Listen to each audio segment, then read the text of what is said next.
Marko and the Christmas Visitors, adopted from a Serbian folktale. There once was an old shepherd. He had lived alone in his little house high above the village for many years tending his sheep. One night a storm blew up, and above the noise of the wind and the rain, the shepherd could hear the sound of crying. Perhaps it was a lamb in trouble. He opened the door, and there on his doorstep was a newborn baby wrapped in a blanket. "Who could have left you here?" said the shepherd. He couldn't see anyone. Whoever the parents were and why they hadn't been able to keep the baby, the shepherd never found out. The shepherd had no children of his own, but he'd raised plenty of orphan lambs. Food and warmth were what mattered. He wrapped the child in lamb's wool and fed him on sheep's milk. And the child lived and thrived, and the shepherd, who loved his adopted son, called him Marko.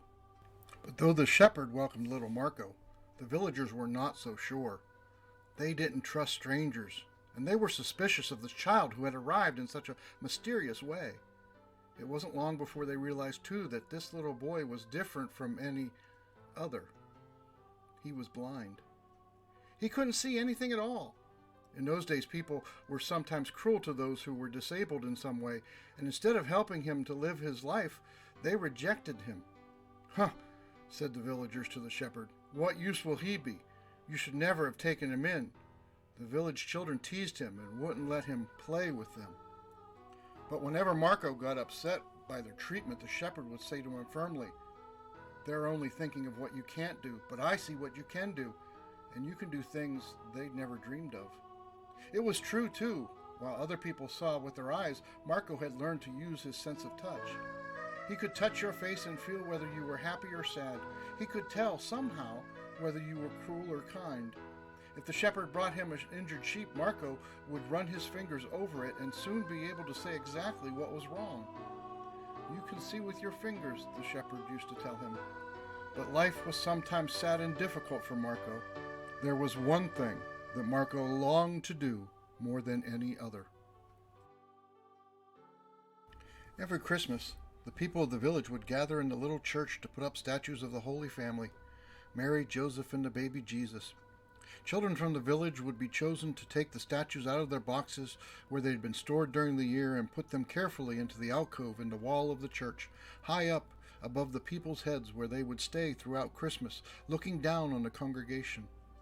The shepherd had described the figures to Marko: Joseph the carpenter's strong, rough hands, Mary's smile, and the little child, so young and fragile, lying in a manger. Marko liked hearing about them, but more than anything he wished he could feel them for himself, to see them through his own fingers, just like he did the injured sheep or the face of the shepherd. Eventually, one year, he plucked up the courage when the time had come to raise his hand. "Could I help? Could I carry the Holy Family?" The villagers were horrified. "You? You'd drop them. You wouldn't be able to see where you were going with them. And anyway, they are ours, and you are an outsider, a stranger. You've no right to even ask. Now be gone with you. Scram back up the mountain where you came from." Marko felt more miserable than he had ever felt in his life. He took to his heels and ran back up to the track to the shepherd's hut, crying all the way, longing to tell his adopted father what had happened. But the shepherd was nowhere to be found. Marko ran out into the barn, but there was no one there but a few orphan lambs brought in to be reared there. He lay in the straw and he sobbed.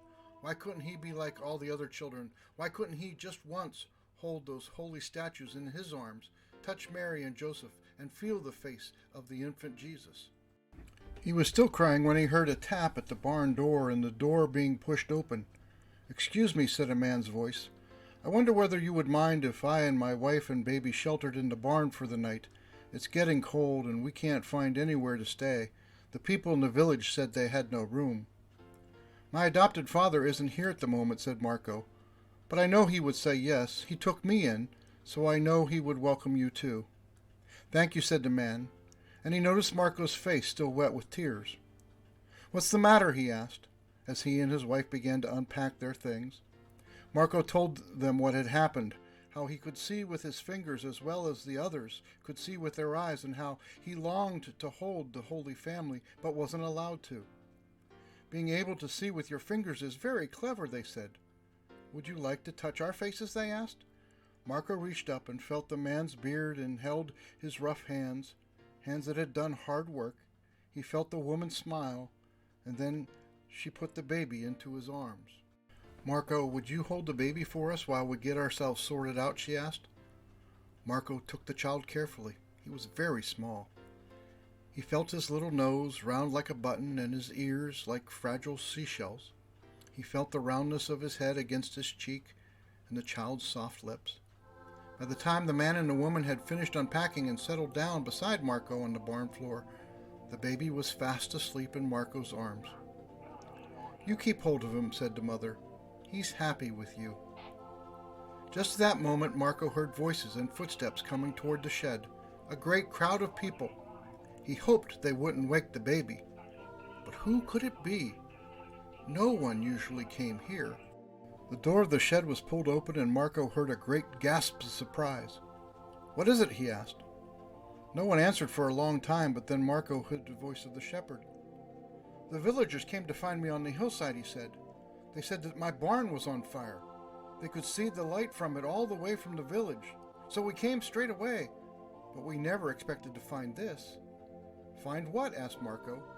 "The Holy Family, here with you, Mary and Joseph and Jesus, asleep in your arms." And just at that moment, Marko felt the weight of the child vanish, and heard Mary whisper in his ears, "Thank you, Marko, for your welcome." The family had gone, as mysteriously as they had arrived, but Marko never forgot that night, the night when he discovered that whoever you are, you can hold the Christ child. And the villagers never forgot it either. And the lesson that they learned?